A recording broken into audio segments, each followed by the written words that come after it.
बिस्मिल्लाहिर्रहमानिर्रहीम। अस्सलाम वालेकुम। आप देख रहे हैं हालात। मैं हूँ सईद चौधरी। सानह वादिये तीरा के बाद एक रक्स अबलीस शुरू हो गया। एक मरतबा फिर प्रोपेगेंडे का सैलाब आ गया। ताज़ा तरीन सूरत क्या है, इस सानहा से क्या चीज़ें जो हैं वो साबित हो गई हैं। और दूसरा ये कि रियासत जो है, अगर कहते ना पंजाबी च किन्नी जोगी नहीं हैगी, तो फिर इसको माफ़ी मांग लेनी चाहिए। इन शर्पसंदों के सामने हथियार डाल देनी चाहिए। शर्पसंद फितरतुल खारिज या बीएलए की बात नहीं मैं कर रहा। वो शर्पसंद, वो हरामखोर जो रियासत के ऊपर भौंकते हैं, अदारों के ऊपर भौंकते हैं, उनकी बात कर रहा हूं मैं। और फिर असाक डार साहब की एक जफ्फी ने एक मरतबा फिर रास्ता खोल दिया स्मगलिंग का। ये चीज़ें जो हैं वो हम आपके सामने रखेंगे। ये वादिया तीरा वाला है जो मामला है, वहाँ से ही शुरू कर लेते हैं। ये हुआ कैसे? ये जो ज़िला टांक है ना, वहाँ मार्टर गोला एक घर पे गिरा तो 2 बच्चे जो है ना वहाँ शहीद हो गए। उसके बाद वादिया तीरा में ये वाला सान्या पेश आया कि एक मार्टर गोला एक घर पे जाके गिरा, वहाँ एक बच्ची जो है वो जाँ बहक हो गई। तो इस पे एहतजाजी मुज़ाहरा किया गया और एहतजाज करने वाले जो हैं वो जो एफसी का कंपाउंड है उसके बाहर आ गए। तो अब यहाँ से शरारत शुरू होती है। वो ये कह रहे हैं, हुकूमत ये कह रही है, वफाकी हुकूमत वो ये कह रही है कि वहाँ जो तहरीक तालिबान पाकिस्तान वाले लोग जो हैं पनाहगज़ी हैं, छुपे हुए हैं और उनके सहूलतकार वहाँ पे मौजूद हैं, उन्होंने फायरिंग की जिससे 5 शहरी जो हैं वो शहीद हुए। अच्छा, ये तीली कहने लाई है, ये लगाई है जनाब खैबर पख्तूनख्वा की जो हुकूमत है, पीटीआई वाली हुकूमत, उसके एक वजीर हैं, उन्होंने ये सुहेल आफरीदी, उन्होंने ये तीली लगाई। उन्होंने कहा जनाब 2 इतलात हैं। एक तो ये कि जो मैंने ज़िले इंतज़ामिया से पूछा है, वो ये कहते हैं कि जनाब उनके ऊपर फायरिंग की गई टीटीपी की तरफ से। लेकिन वो कहते हैं, साथ ही ये बात कर देता है कि मुजाहिरीन ये कहते हैं, उनमें से कुछ लोग ये कहते हैं कि ये फायरिंग जो है ये फोर्सेस ने की है, जिसके नतीजे में 5 लोग जो हैं ये शहीद हुए। इसके बाद जनाब प्रोपेगेंडा का एक सैलाब आ गया, फौज के ऊपर तनकीद शुरू हो गई। बांग्लादेश, मशरक़ी पाकिस्तान की मिसालें, जो भी इनका वतीरा है वो इन्होंने शुरू कर दिया। तो अब एक चीज़ तो ये वाजे हो गई है। अच्छा, फिर बहरहाल इसमें वज़ीर आज़म ने भी ये कहा कि जनाब ये फितनतुल खारिज जो है उनकी कार्रवाई है। वज़ीर आज़म का बयान जो होता है वो बड़ी ज़िम्मेदारी के साथ दिया गया एक बयान होता है, वो झूठ पे मबनी नहीं हो सकता। लेकिन बहरहाल ये कह रहे हैं कि नहीं जनाब। और फिर जनाब वहाँ जिरगा भी हुआ है, जिसमें जो मुतलका ब्रिगेडियर हैं वो भी शरीक हुए। और फिर अली बिन गंडापुर साहब ने जनाब ये जो जाँ बहक अफराद थे इनके लिए 1-1 करोड़ रुपए का ऐलान किया। जो लोग 17 के करीब लोग जो हैं वो जख्मी हुए, वो उनको जनाब 25-25 लाख वो कहते हैं जनाब हम इमदाद देंगे।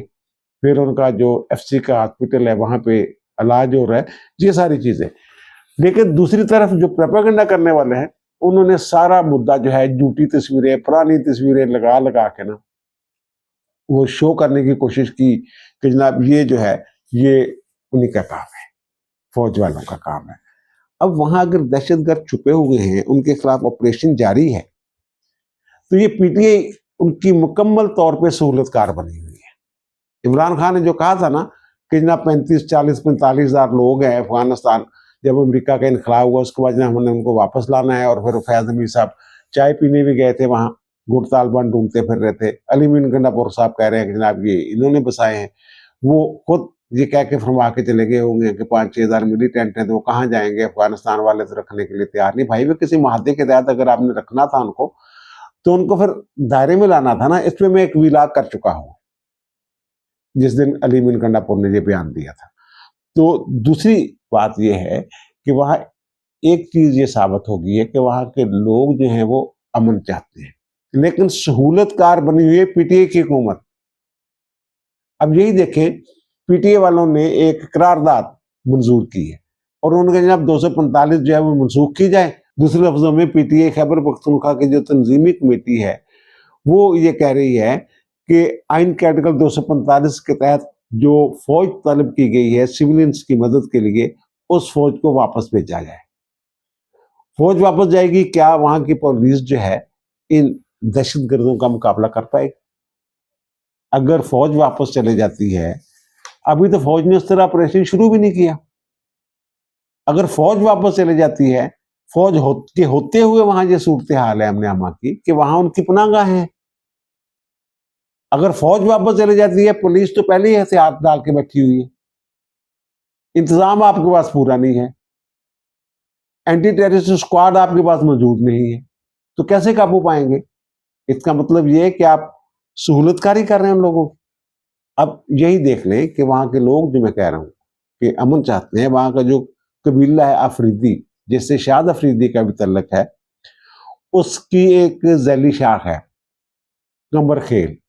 तो उन्होंने जनाब एक जिरगा किया, जिरगा करने के बाद उन्होंने जो फैसला किया अमन के लिए कि वहाँ 8,000 लोग जो हैं, 8,000 के करीब लोग वो निकले हैं। कुरान पाक उन्होंने पकड़े हुए थे हाथों में या सरों पर रखे हुए थे, और फिर वो वहां पहुंच गए जहां तालिबान की कमीगाह है, जहां वो छुपे हुए हैं। और वहां पता ये चला है कि जनाब कि उनका राब्ता हुआ है उनके साथ, टीटीपी वालों के साथ। वहां की एक रवायत है कि दुश्मन के घर भी जाना हो सुलह के लिए, कुरान लेके चला जाए, अगर वो सुलह कर लें या फिर जो लोग जाते हैं उनके पास उनकी बात मान लें, फिर तो ठीक है, वरना दूसरी सूरत में फिर वो जंग होती है। तो वो जनाब वहां गए हैं, उन्होंने ये कहा है, जो वो कहते हैं हमारा उनके साथ राब्ता हुआ है, कि वो कहते हैं जो हमारी रहबरी शूरा है ना टीटीपी की, वो अफगानिस्तान में है। इसका मतलब ये कि अफगानिस्तान के साथ इनके राब्ते हैं, ताल्लुक हैं। वो कहते हैं हमें कुछ टाइम दे दें 5 अगस्त तक का, तो हमारी जो शूरा है फिर अगर वो डायरेक्शन देगी तो फिर जनाब हम ये इलाका खाली कर देंगे।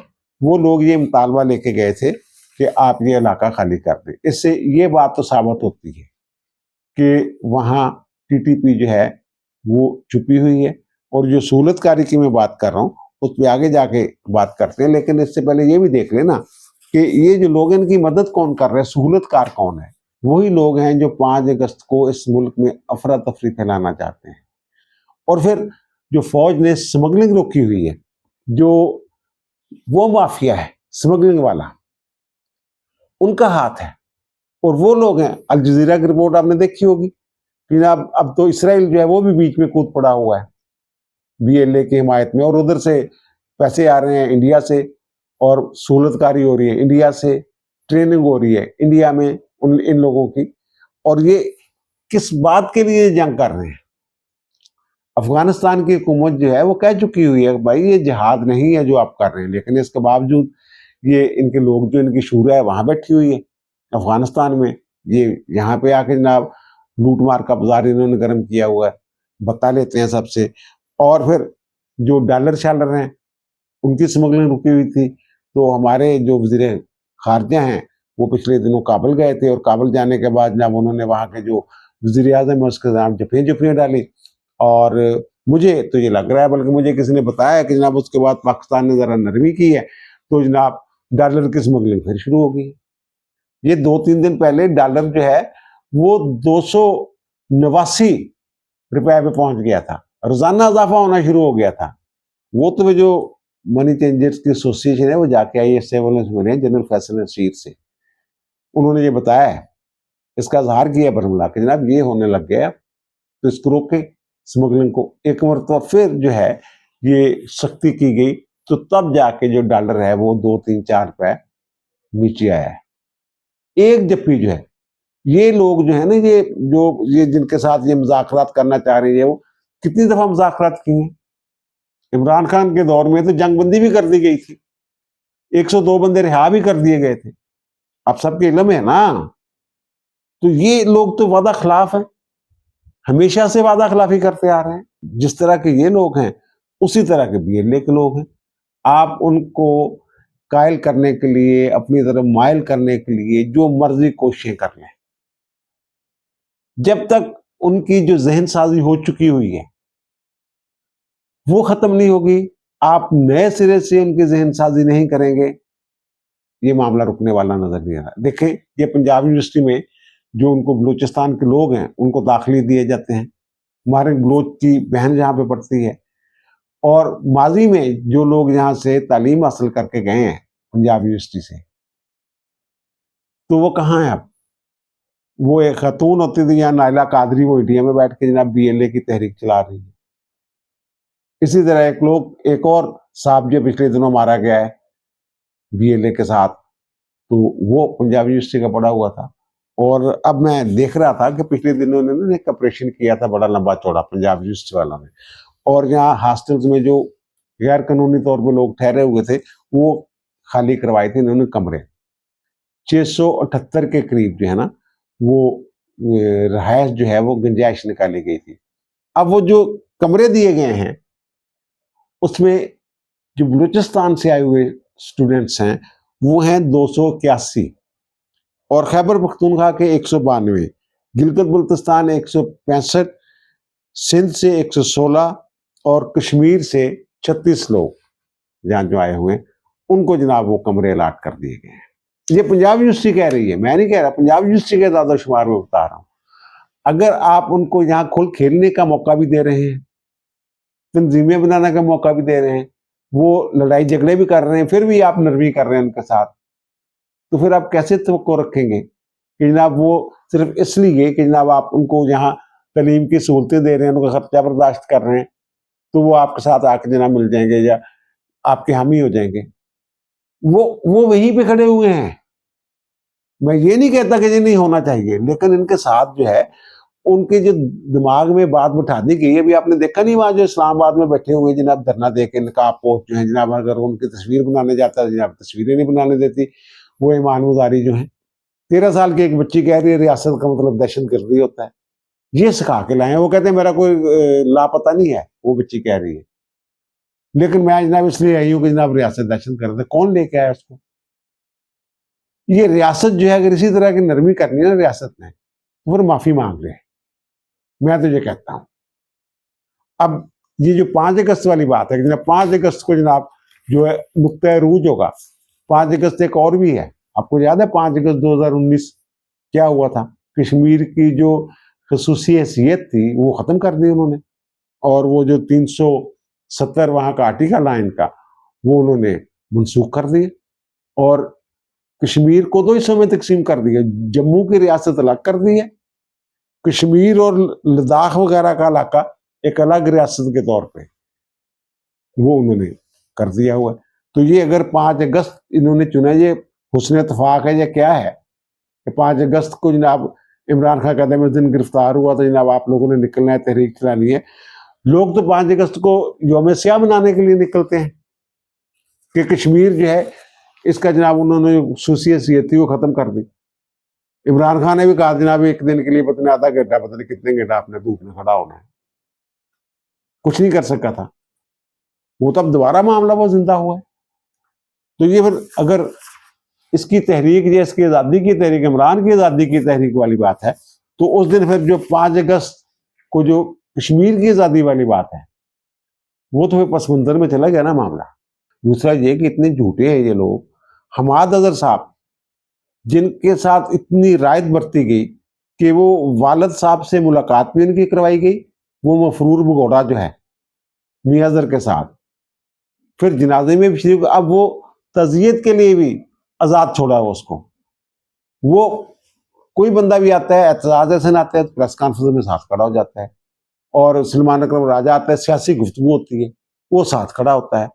यानी वो तज़ियत के लिए आपको अगर आज़ादी मिली हुई है तब वो काम करें। वहां उसने सियासत शुरू कर दी है, फिर वो कह रहे हैं ना मैंने इलेक्शन भी लड़ना है, बजाय क्या दफ्तर भी बना लिया उसने इलेक्शन लड़ना, और अब ये कह रहे हैं पुलिस के डाले आ रहे हैं। ओ भाई आप भगौड़े हैं, मफरूर हैं अदालती, आपको रायत मिली हुई है, और मेरी इतला के मुताबिक ऐसा कोई डाला छला गया ही नहीं वहां पुलिस का, मैंने चेक किया है, कोई डाला नहीं गया इसको डराने के लिए। ये अब ये भी झूठ बोल रहे हैं। और फिर दूसरा ये प्रोपेगेंडा कर रहे हैं जिन लोगों को सजाएं मिली हैं इंसदाद दहशतगर्दी की अदालत से, उनको अगर उन्हें डीनोटिफाई कर दिया, इनका आर्टिकल 63(1)H क्या कहता है, जिसको सजा हो जाए 2 साल से ज्यादा वो फिर 5 साल के लिए नहीं रहता। इनको 10-10 साल सजाएं मिली है। तो उसको नोटिफिकेशन, ये कह रहे हैं जनाब उनको नोटिस जारी करने की क्या जरूरत है, कहाँ लिखा है इनमें नोटिस जारी करना, वहां तो सीधा लिखा है जिसको सजा हो जाए वो जो है वो नहल होगा। अब इनको जो सजाएं मिली हैं, जांच चोरी, जो इनके सेनेटर हैं उनको डी नोटिफाई कर दिया उन्होंने। फिर जो मलिक अहमद बच्चर हैं, अपोजिशन लीडर पंजाब में थे, उनकी नहली का नोटिफिकेशन जारी कर, उनको सजा हुई है। अहमद चट्ठा जो उनका वो नोटिफिकेशन जारी कर दिया है। जमशेद दस्ती को तो किया है उन्होंने, नहल था। ये सारे पीटीआई वाले हैं ना, और ये कह रहे हैं जनाब वो अब हमें नहल करने की तरफ चल पड़े हैं जनाब, नहल करने सामा मिल गया तो नहल कर रहे हैं ना तुम। फिर कह रहे हैं जनाब वो जो अब्दुल लतीफ को क्यों नोटिस किया, और भाई आप पूरी सूरत को समझ के बात किया करें ना, वरिष्ठर हैं आप भाई गौर साहब। वो अब्दुल लतीफ जो है, जो चित्राल वन से जो था, वो उसको इस्लामाबाद की वो दहशतगर्दी की अदालत ने सजा दी थी, तो उसके हवाले से जो इलेक्शन कमीशन, उसकी बात भी तो सुन लें वो क्या कह रहा है। वो कह रहे हैं कि जनाब इसको सजा हुई थी, इसके जो शरीक मुलजम थे वो गए थे अपील में इस्लामाबाद हाई कोर्ट में। इस्लामाबाद हाई कोर्ट ने उनका फैसला जो था, उनको सजा का जो फैसला था वो कलअदम कर दिया था। लेकिन ये साहब जो हैं ये अपील में नहीं गए थे, अब्दुल लतीफ साहब, इसलिए इनको नोटिस जारी किया गया है कि जी आके बताएं कि क्या सूरत हाल है। वैसे अगर ये जो दहशतगर्दी एक्ट है ना, इसके तहत सजा जो है ना वो जमानत का कोई कंसेप्ट नहीं है। हाई कोर्ट के पास जमानत का कोई इख्तियार नहीं है। अगर किसी को सजा हो जाती है 10 साल तक जो है, जमानत कोई नहीं होती, आम मुकदमात में भी नहीं होती। ये तो फिर दहशतगर्दी के मुकदमे हैं। और फिर अगर सजा जो है ये तयशुदा अमर है, ये कानून है। लेकिन आप अगर सजा मौतल भी हो जाती है ना, तो उसकी जो नहली है वो बरकरार रहती है। जब तक कन्विक्शन बरकरार है ना, सेंटेंस जो है यानी जो जुर्म है वो बरकरार रहता है, सेंटेंस जो है वो मौतल होती है। ये मामला है।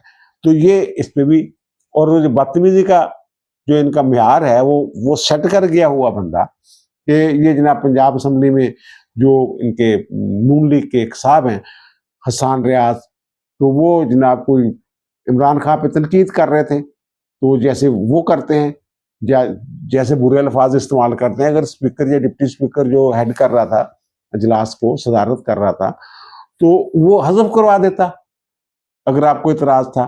वो स्पीकर मना भी कर रहा है वैसे कि जनाब है उसको एहसान रियाज को सॉरी एहसान में कह रहा हूँ।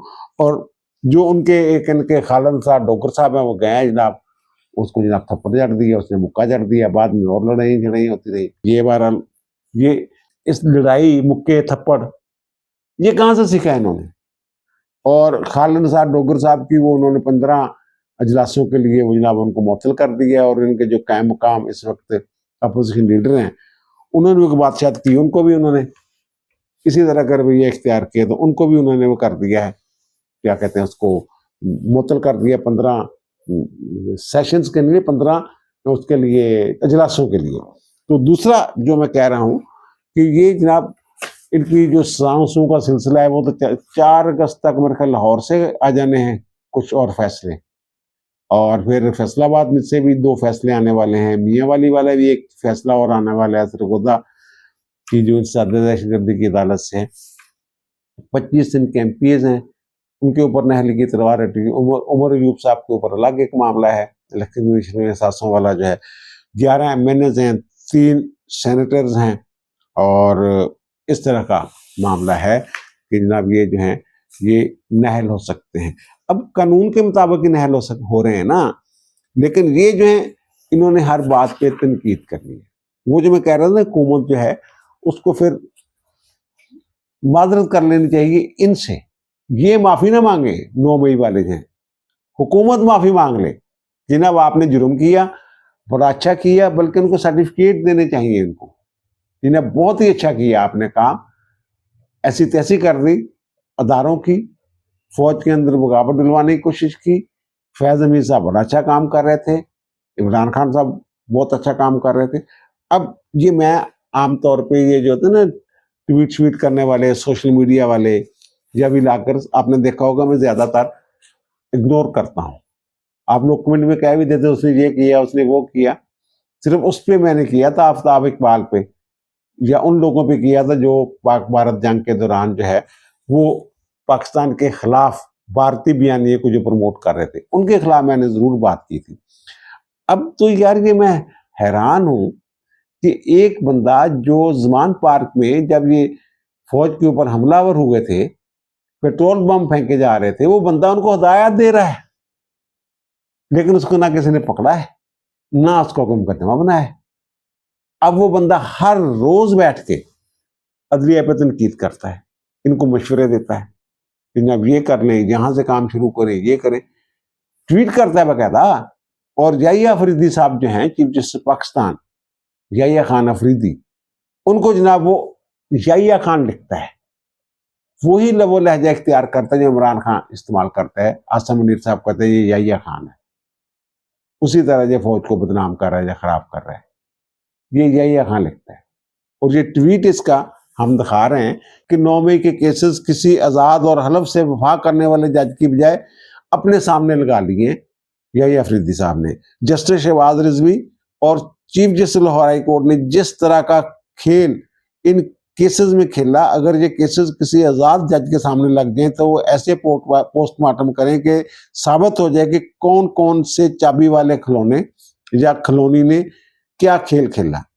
और क्या जनाब याहिया अफरीदी के कहने पे 9 मई के बेगुनाहों को सजाएं हो रही हैं। और याहिया अफरीदी को नून लीग जो आउट ऑफ टर्न जो है वो जनाब चीफ जस्टिस लगाया, मेरिट पर उन्होंने अभी चीफ जस्टिस नहीं बनना था। पहली बात तो यह कि जो सजाएं उनके हुक्म पे नहीं हो रही, उन्होंने ये हुक्म जारी किया हुआ है कि जनाब 4 माह के अंदर अंदर ये फैसले किए जाएं। जो बरी हो रहे हैं शाह महमूद कुरैशी जैसे लोग, वो इनके हुक्म पे बरी हो रहे हैं। अदालत ने शहादतों की बुनियाद पे फैसला देना होता ना। दूसरा जो इन्होंने chief justice Lahore high court में सालिया नीलम के हवाले से जो ये हर्जा सराई की है, उनके इस केस के साथ क्या ताल्लुक? इनको शायद पता ही नहीं कि लाहौर हाई कोर्ट में खुदकार सिस्टम है जिसके तहत मुकदमात जो हैं, अगर आप अपील फाइल करते हैं, दरखास्त फाइल करते हैं, तो कंप्यूटर जो है वो भेजता है बेंचों को, चीफ जस्टिस मार्क नहीं करता इस्लामाबाद हाई कोर्ट की तरह। और दूसरा इसमें जस्टिस शहबाज रिजवी के साथ ये इनका ख्याल में शायद आलिया नीलम दूसरे जज थी डिवीजन बेंच में, नहीं भाई साहब वो तारक महमूद बाजवा साहब थे। ये प्रोपेगेंडा है, तौहीन अदालत है, सीधी सीधी तौहीन अदालत है। लेकिन याहिया अफरीदी साहब जैसे दिमाग आदमी है, उन पर भी हैरान हूँ जनाब, वो भी खामोश है। कहीं और 3-4 रिपोर्टर हैं इस्लामाबाद के, उनमें सुप्रीम कोर्ट के रिपोर्टर भी हैं, वो भी आए रोज इसी तरह की गुफ्तगू करते हैं, याहिया खां याहिया खां। अब जाएंगे कोई याहिया खां क्या होता है, इनको शायद पता नहीं कि जो जजों का अलकाबात होते हैं ना, उनसे मतलब के बाकायदा कानून मौजूद है जिसकी खिलाफ वर्जी नहीं की जा सकती। जज को आप जब लिखेंगे मिस्टर जस्टिस लिखेंगे, जनाब जस्टिस लिखेंगे, उसमें लिखा हुआ कानून में, कानून है वो। यहाँ एक लाहौर हाई कोर्ट में एम जवेद भुट्टर हुआ करते थे जज साहब, तो डान ने लिख दिया मोहम्मद जवेद भुट्टर। अब मुझे पूरा नाम नहीं याद उनका, तो उन्होंने तलब कर लिया था उनको, जनाब आपको मेरे पूरे नाम का नहीं पता, आपको पता नहीं कानून क्या कहता है, कानून के मुताबिक कैसे नाम लिखना होगा। अगर एम जवेद भुट्टर लिखा हुआ मेरा नाम मेरी तख्ती के ऊपर, एम जवेद भुट्टर लिखे, एम का आपने अपने तौर पर मोहम्मद कैसे बना लिया? मेरे ख्याल उनका नाम महियुद्दीन या मोइनुद्दीन इस तरह का जवेद भुट्टर था। तो ये इनको ये अंदाजा ही नहीं इस बात का कि यहाँ अदालतें जो हैं किस तरह के नोटिस लेती रही। अगर इसको नोटिस होगा तो ये चीखे मारेगा। इनको नहीं पता कि जनाब जिस बेंच ने फैसला किया हो उसी नोयत का दूसरा केस आ जाए तो उसी बेंच ने सुनना होता है। किसके पास जाइए? आपके मनपसंद जजों के पास, गो टू सीजीओ वाले के पास जाए। और दूसरा जो वो खतून है, उसका जिक्र मैं करना चाहता नहीं था, लेकिन उसने तो हद ही कर दिए यार। इतनी मर्तबा उसने ये बातें की हैं फौज के खिलाफ कि जिनको ढाका की गलियों में जूते पड़े वो आज हम पे हैं बंदूक ताने हुए, ये खातून कह रही है। अच्छा, मैं हैरान हूं जिन जजों पे वो तनकीद कर रहे हैं अदालत, वही अदालतें ये कितनी मरतबा गिरफ्तार हुई, वही अदालतें इनको रिहा कर देती हैं। 70 लाख रुपया जनाब महीना कमाती है, वो कह रहा था, इनके अब्बा जी ने कहा हुआ है। मैं हैरान हूं। और इस खातून के ऊपर कोई हाथ डालने के लिए तैयार नहीं, जो मुंह में आता है वो जनाब क्या लफ्ज बोलूं मैं, क्या क्या क्या कर देती है। ये जिनकी बात कर रही है ढाका वाले, जो शेख मुजीब आइडियल था इमरान खान का, कि जनाब गद्दार कौन, इस तरह के इन्होंने ट्वीट श्वीट किए थे। क्या किया वहां के अवाम ने उसके साथ? गद्दार डिक्लेयर किया ना वहां के अवाम ने उसको। बाबा कौम नहीं रहा ना अब। उसके मुजस्मे तोड़े कि नहीं तोड़े? उनके मुजस्मों के ऊपर पेशाब किया या नहीं किया? उसकी बेटी कहाँ है? वो चीफ जस्टिस जो बेगुनाहों को सजाए मौत की तस्दीक करता था, उसके ऊपर खुद मुकदमा हो गया है 2 नंबरियों की बुनियाद पे। और ये अब भी पता नहीं किस दुनिया में रह रहे हैं। और रियासत जो है वो पता नहीं किस दुनिया में रह रही है। मैं तो हैरान हूँ, क्योंकि हाथ डालने के लिए तैयार नहीं। हम क्या कह के थक गए हैं। जब बात करते हैं तो कहते नहीं जनाब आप टेंशन ना लें, देखिएगा क्या करने वाली रियासत, ये करने वाली है रियासत। उन्होंने तो चाका ही खुल गया है, मुंह खुल गया है, जो दिल करता कर देंगे नहीं यार। अब दीजिए मुझे इजाजत, इंशाल्लाह दोबारा मुलाकात होगी नए भी इलाके के साथ। अल्लाह ताला आप पर, मुझ पर, हम सब पर मेहरबान रहे। अल्लाह हाफिज।